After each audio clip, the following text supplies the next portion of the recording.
नमस्कार, आदाब दोस्तों। चला 27 जुलाई, देश की बड़ी खबरें हम आपके सामने लेकर के आगे। सबसे पहली और बड़ी खबर, उत्तर प्रदेश में होने वाले विधानसभा चुनाव से पहले बीजेपी में मच सकती है भगदड़। अभी एक ताजा रिपोर्ट में बड़ा खुलासा हुआ है दोस्तों, इसकी जानकारी आगे हम आपको देंगे। वही अगली बड़ी खबर में हम आपको बताएंगे दोस्तों, बिहार के अंदर बीजेपी के कई नेताओं ने छोड़ी पार्टी, थामा कांग्रेस पार्टी का दामन। कौन कौन से नेता हैं और कितने ये नेता हैं, पूरी जानकारी आगे देंगे। वहीं अगली बड़ी खबर आ रही दोस्तों, भारत चीन लद्दाख के डेमचौक से यहां पर बताया जा रहा है एक बार फिर से चीन की सेना ने एक नापाक हरकत की है। किस तरह से आगे इसको लेकर के भी ताजा रिपोर्ट हम पूरी आगे बताएंगे। वहीं अगली बड़ी खबर में हम आपको बताएंगे दोस्तों, बीजेपी के दिग्गज नेता और सांसद गौतम गंभीर को सुप्रीम कोर्ट से बहुत बड़ा झटका। गौतम गंभीर की बड़ी मुश्किलें, किस तरह से, इस पर भी जानकारी देंगे। वहीं अगली बड़ी खबर में हम आपको बताएंगे दोस्तों, देश की मोदी सरकार को लेकर के एक और ताजा रिपोर्ट सामने आई है। यहां पर 350 करोड़ रुपए के घोटाले का आरोप अब बीजेपी के ऊपर लगा है। किस तरह से, इसकी भी आगे जानकारी देंगे। वहीं अगली बड़ी खबर में हम आपको बताएंगे दोस्तों, आजम खान की रिहाई को लेकर के अलीगढ़ मुस्लिम यूनिवर्सिटी से एक बड़ी खबर सामने आ रही है। क्या है पूरा मामला, इस पर भी जानकारी देंगे। वहीं अगली बड़ी खबर में हम आपको बताएंगे दोस्तों कि काले धन को लेकर के फंस गई मोदी सरकार। एक बार फिर से ताजा रिपोर्ट में चौंकाने वाले खुलासे, इसकी भी पूरी जानकारी देंगे। उससे पहले छोटी सी रिक्वेस्ट करेंगे दोस्तों, वीडियो को लाइक करके चैनल को सब्सक्राइब जरूर कर लीजिए। जैसा कि आप सभी जानते होंगे कि उत्तर प्रदेश में आने वाले विधानसभा चुनाव को लेकर के सभी दलों में टिकट को लेकर के अभी से चर्चाएं तेज हो गई हैं, लेकिन सबसे ज्यादा भगदड़ टिकट को लेकर के बीजेपी में मच सकती है, ऐसी रिपोर्ट सामने आ रही है। आप इस खबर को देख सकते हैं। सत्ताधारी बीजेपी में भी टिकट बंटवारे को लेकर के होमवर्क शुरू हो गया है। सूत्रों के मुताबिक पार्टी जल्द ही अपने विधायकों का सर्वे करवाने जा रही है।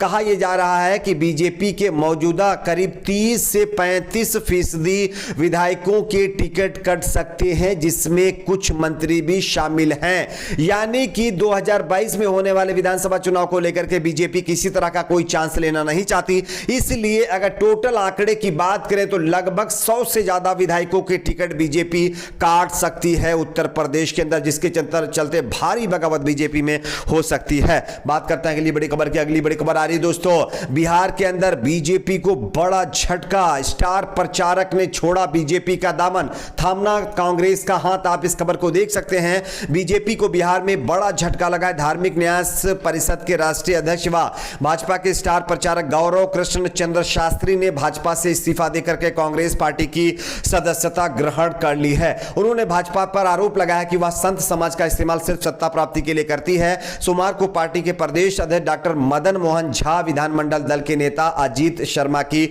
मौजूदगी में शास्त्री कांग्रेस में शामिल हो गए हैं। मीडिया से उन्होंने कहा कि भाजपा में आंतरिक लोकतंत्र की लगभग खात्मा हो चुका है। जनहित का कोई मुद्दा दल के अंदर नहीं उठा सकते। वह संत समाज से अपने एजेंडे पर काम करने का दबाव बनाती है, जिसे संत समाज हमेशा से नकारता रहेगा। और उन्होंने तुष्टीकरण की नीति पर भाजपा के काम करने पर भी नाराजगी जताते हुए बीजेपी का दामन यानी छोड़ करके कांग्रेस पार्टी के साथ यानी जुड़ गए हैं। तो ये बीजेपी के लिए बिहार के अंदर बड़ा झटका लगा है। बात करते हैं अगली बड़ी खबर की। अगली बड़ी खबर आ रही है दोस्तों, एक बार फिर से चीन ने लद्दाख में अपनी नापाक हरकत को अंजाम दिया है। आप इस खबर को देख सकते हैं, जहां एक तरफ हमारे देश की मोदी सरकार यह कह रही है कि भारत चीन एलएसी के ऊपर किसी तरह की कोई घुसपैठ नहीं हो रही, वहीं जब ताजा रिपोर्ट सामने आ रही है वो मोदी सरकार की पोल खोलने वाली है। आप इस खबर को देखिए। डेमचौक में पहले भी भारतीय और चीनी सैनिकों के बीच आमना सामना हो चुका है। 1990 के दशक में भारत चीन संयुक्त कार्य समूहों यानी JWG की बैठकों के दौरान दोनों पक्ष इस बात पर सहमत हुए थे कि डेमचौक और ड्रिंग हाइट्स वास्तविक नियंत्रण रेखा पर विवादित बिंदु थे।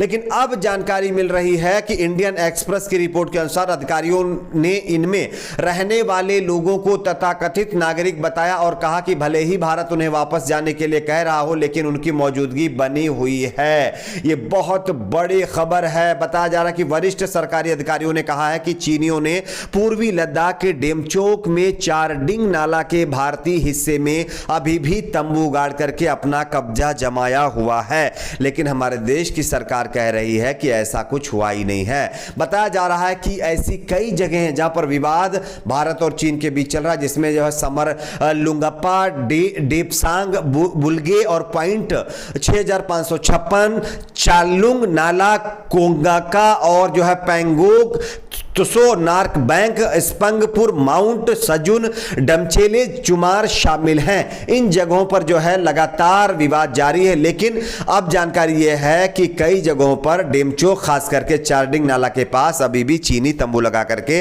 अपना कब्जा जमा कर बैठे हुए हैं। बात करते हैं अगली बड़ी खबर की। अगली बड़ी खबर आ रही दोस्तों, दिल्ली के बीजेपी नेता और सांसद गौतम गंभीर को सुप्रीम कोर्ट से बहुत बड़ा झटका। आप इस खबर को देख सकते हैं। सुप्रीम कोर्ट ने कोरोना की दूसरी लहर के दौरान कोविड दवाओं की कथित जमाखोरी और वितरण के मामले में गौतम गंभीर फाउंडेशन के खिलाफ अभियोजन पर स्टे लगाने से साफ साफ इनकार कर दिया है। दिल्ली से भाजपा व सांसद भारतीय क्रिकेट टीम के पूर्व खिलाड़ी गौतम गंभीर इस फाउंडेशन के प्रमुख हैं। अदालत ने उन्हें दिल्ली हाईकोर्ट जाने को कहा था।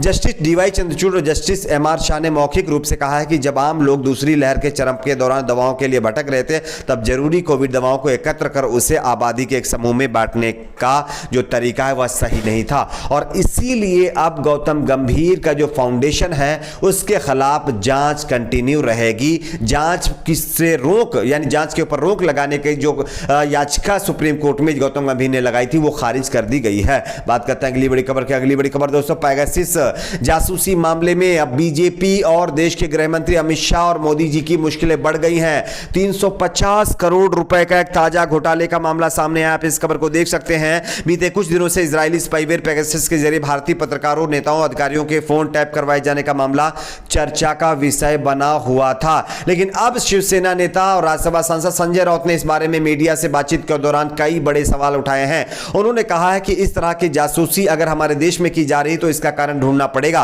पेगासस जासूसी मामले में अब तक जो खर्चा आया वो लगभग 350 करोड़ रुपए संजय राउत के हिसाब से बताया गया है, जिससे मोदी सरकार ने इस पैसे को खर्च करके देश के बड़े बड़े अधिकारी, जजेस और पत्रकारों की जासूसी करवाई है।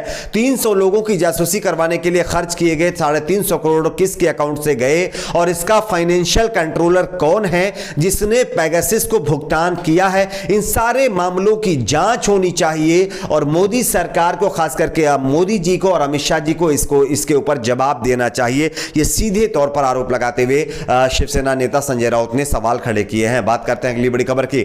अगली बड़ी खबर आ रही दोस्तों, आजम खान की रिहाई को लेकर के अलीगढ़ मुस्लिम यूनिवर्सिटी से बड़ी खबर। आप इस खबर को देख सकते हैं। समाजवादी पार्टी के वरिष्ठ नेता और सांसद आजम खान की रिहाई की मांग को लेकर के सोमवार को अलीगढ़ मुस्लिम विश्वविद्यालय के पूर्व छात्रों और मौजूदा छात्रों ने इंसाफ मार्च निकाला है। छात्रों ने राष्ट्रपति को संबोधित ज्ञापन विश्वविद्यालय प्रशासन और स्थानीय प्रशासन को सौंपा है। इससे पहले इंसाफ मार्च की शुरुआत विश्वविद्यालय के शताब्दी दौर से हुई। वहां से छात्र engineering college, art faculty, teacher, staff club होते हुए बाबा सैयद पर पहुंचे। इस दौरान उन्होंने योगी आदित्यनाथ सरकार के खिलाफ नारे लगाते हुए आजम खान को रिहा करने का यानी कि एक तरह से मोर्चा खोला है। बात करना है अगली बड़ी खबर की। अगली बड़ी खबर आ रही दोस्तों, लोकसभा में वित्त राज्य मंत्री पंकज चौधरी ने मोदी सरकार के काले धन के दावों की पोल खोलकर रख दी है। आप इस खबर को देख सकते हैं। जो सरकार पेगासस के जरिए तमाम नेताओं की जासूसी करवा रही है, उस सरकार के पास 10 सालों से हमारे देश में कितना काला धन आया